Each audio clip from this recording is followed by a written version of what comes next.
I don't think Joker Folie à Deux was awful, but it certainly wasn't what I wanted out of a Joker sequel. I had promise going into it in the form of Harley Quinn, who I hoped would have added more depth to Arthur with their shared delusions and romantic dynamic. There were glimmers here and there, but it feels like the movie chickens out a great deal multiple times throughout the film, even making odd decisions for characters that I don't think make any sense unless you take yourself out of the movie and try to understand the minds of the writers involved, which is never fun for me because that's not the point of the movie exactly. For the foreseeable future, I'm just going to refer to Folie à Deux as Joker 2 because I don't speak French. Joker 2 successfully kicked me out of its world after the first watch and made me work backwards to realize the movie and its message weren't made for me. I watched and enjoyed the first film. Most people did, because a story about a misunderstood person abandoned by society can resonate with many. Whether or not this is totally the story of my life, bro, it surely gave supply to several collective victim complexes. What I don't understand about Joker 2 is that it abandons Joker in a way that was frankly unsatisfying and a mean spirited way, even by the movie's standard. If we were meant to understand that Arthur is a deeply misunderstood person, he is a very consistently punished character by the narrative whenever he acts as himself. This is driven home by the end of the movie. It's a very eerie note to leave the movie on. And while I think people have an over-attachment to the media they consume as a replacement for a personality, I can certainly see why someone would have a persecution complex surrounding it. Sorry, lonely nerds don't get girl prizes anymore, and the black guys don't die first in horror movies. Society. I don't have a structure to this video. Hear me talk. The Joker 2 had all the elements to be a good, even great story. People consistently call this movie a tragedy, and that's exactly what it should have been, in the artsy, whimsical way people are lambasting the movie for. I'm not defending the movie for what it could or should have been. It is farther from what I would have wanted, and I completely understand the outcry.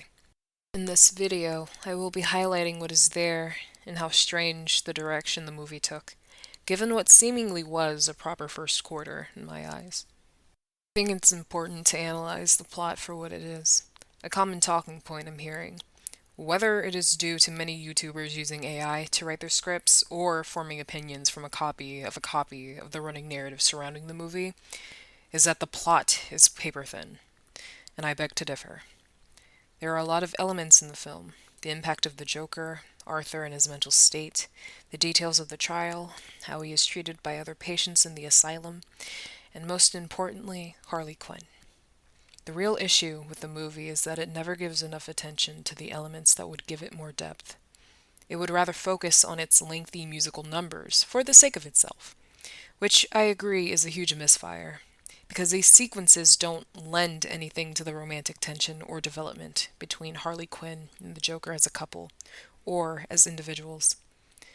Not in the sense that they give new insights or inner thoughts to the characters at all. It seems to insist on itself, because we are already familiar with the Joker and Harley, not taking into consideration that we still need proper build-up between the two romantically, even though we know who these characters are and where the story might be leading. The relationship is paper thin.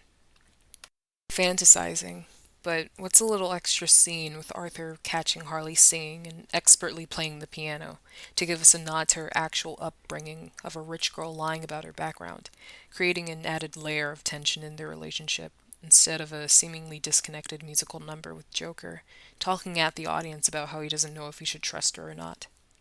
The other elements, like the trial, were fleshed out. We also already know about the impact of the Joker in the previous movie, which I will expand on later. Musical numbers aren't inherently an issue.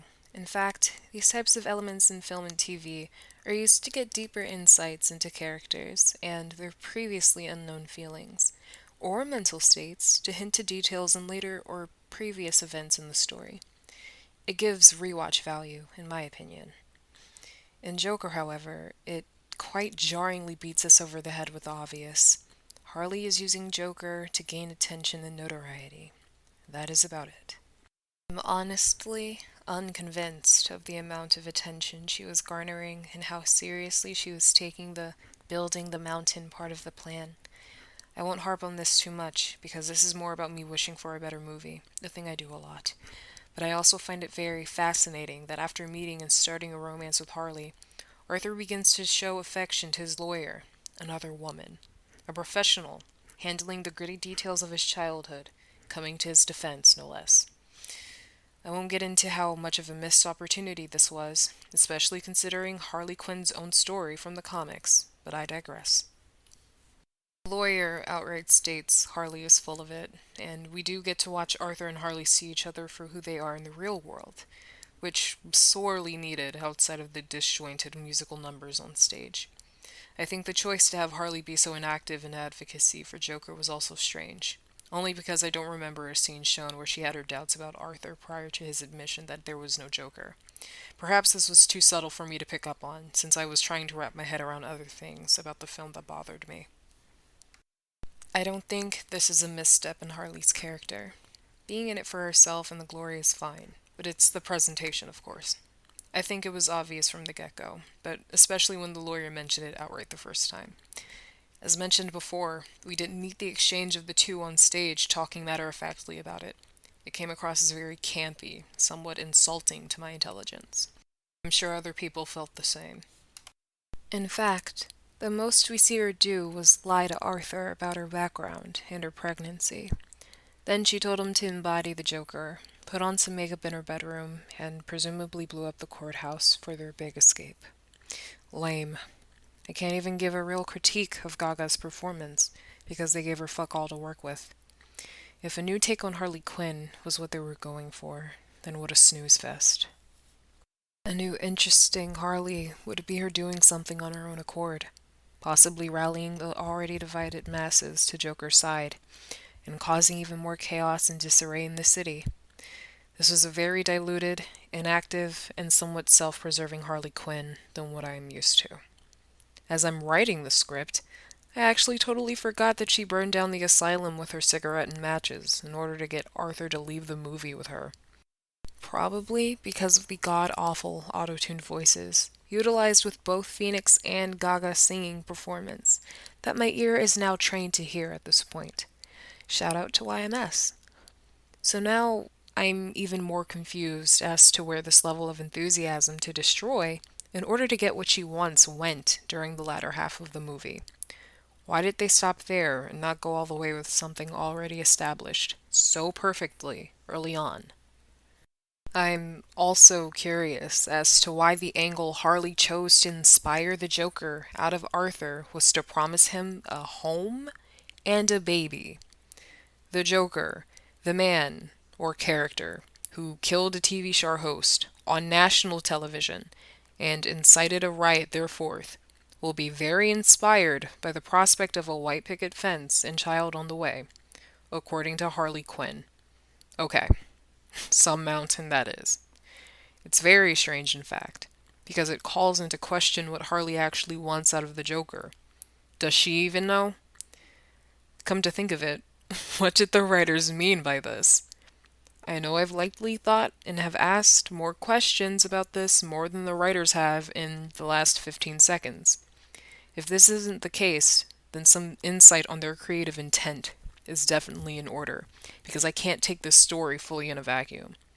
Usually, the crazy characters that resonate with the audience have a clear rhyme and reason, made obvious from the start or at the climax when things hit the fan, and it's too late to go back. Though the justification for their actions can be debatable, depending on how extreme their actions go in proportion to whatever caused the development. Again, this is how I know this movie and its message wasn't made for me. I can't say for certain that the direction they took Harley's motivation was a nod to something else socially relevant today. I'm just baffled at this vague, limp-wristed portrayal of Harley Quinn, and I don't even like her character in general that much. But I know when a character is being mishandled, and that's in this movie. The weird musical pauses with the two singing and dancing together doesn't count as the endgame vision, even though it could have lended itself to a more explosive finale. I'm in no way giving the writers undue credit, where there was no intention on their part to betray this. But it's no wonder Arthur was bombing at the Joker during the trial. Harley activated Arthur with the promise of normalcy, rather than the chaos, riots, and revenge that activates the Joker. The parts of the film where I was most invested came from the entire trial portion and first-hand testimonies from characters in the previous movie. I think this was handled well, top to bottom. Everything done in the trial lended itself to Arthur's defense, whether the jury bought it or not, Mr. including Arthur Franklin, performing come as on, Joker. Shane. That's all It bull. doesn't matter what the jury thought, because Thank you, again, Murray. Harley was right to guide him I to feel like become I the know you. Joker. What mattered I've was been watching public you opinion forever. of Joker. Thank you. They loved him, What's with and the things are still face? getting out of hand You part of outside. the protest? And he had No. more supporters than No, I don't. detractors, in spite of Arthur's environment and what people already not I on just his thought side I'd were give in his my- ear about. For your act. Harkening back to happened on the subway? Harley, Some clown what a got killed. waste. aware of that She had the freedom he No, I would have need not. to bolster support, Yeah. shifting the narrative from being a pathetic loser to one who rose from the ashes to stand up for himself, because he did what everyone else in his shoes didn't have the guts to do, right or wrong. Thank you, Murray. I get the Couple of rules, overall though. reason No why cursing, the Joker no 2 color took the material. direction it We do a did. clean show.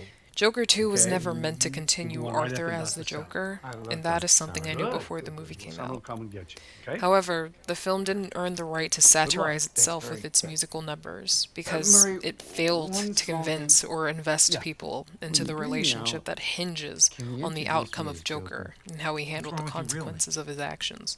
That's what you Also, called me there on were the a show. few scenes Joker. which were just downright Remember? horrific to watch and almost out of place in this film.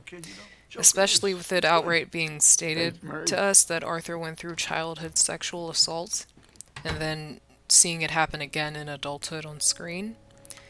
I know Warner has tried to market DC as having the gritty, darker superhero movies, but this was a little too grim to be in this film, especially with the frequent musical breaks.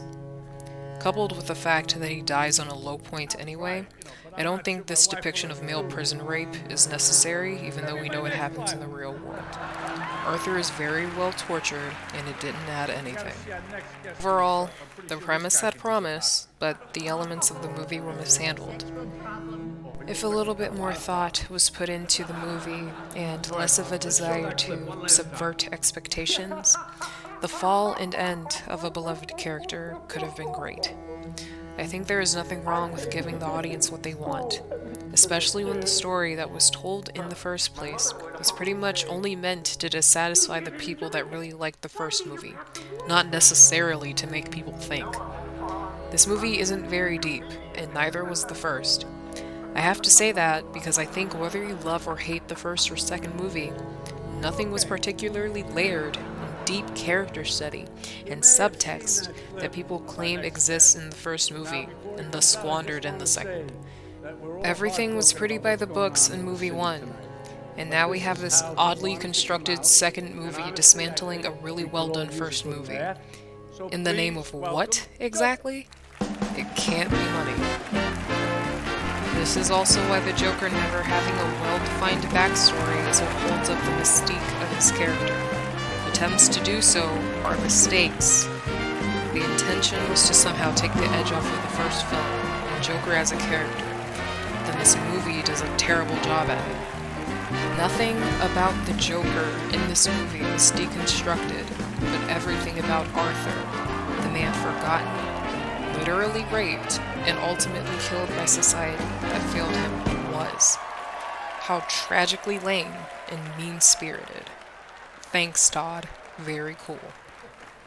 Continuing to speak in a meta sense, I think it's high time to grow up a little and look at the larger Well, that picture was of the quite an dedication entrance. Joaquin Phoenix puts into the role and the cost it's taken to his body. Doesn't even want to talk okay? about it when questioned during interviews. I wonder why. This is I just wish the story gave him a bow out with a blaze of glory rather Well, that than makes what one we of got in exchange for a really great first film. I think he deserved to be a little bit cooler if we aren't going to So see can you him tell us reprise about this this role look? ever again. When we spoke earlier, I you also mentioned think that Lady this look is Gaga not a wasn't given political much to statement, work is with that right? either. I'm not sure Definitely how not she feels political. about it, I'm but just trying to calling make back people to what I laugh. mentioned earlier, And how's that going? I think there could have been a more creative option than trying to convince us Harley is this super sick and twisted mind, corrupted by the image of what Joker symbolizes, desiring true chaos and justice for how society treats the forgotten by dangling the ultimate fantasy of a home and child as the main man's motivation. Something that exactly toes the line of society's expectations of their stocks and bonds, I mean, flesh and blood human beings, by taming yourself with new responsibilities instead of tearing down the society that forgot you with the freedom you had. Honest to God, riveting stuff, Todd and friends.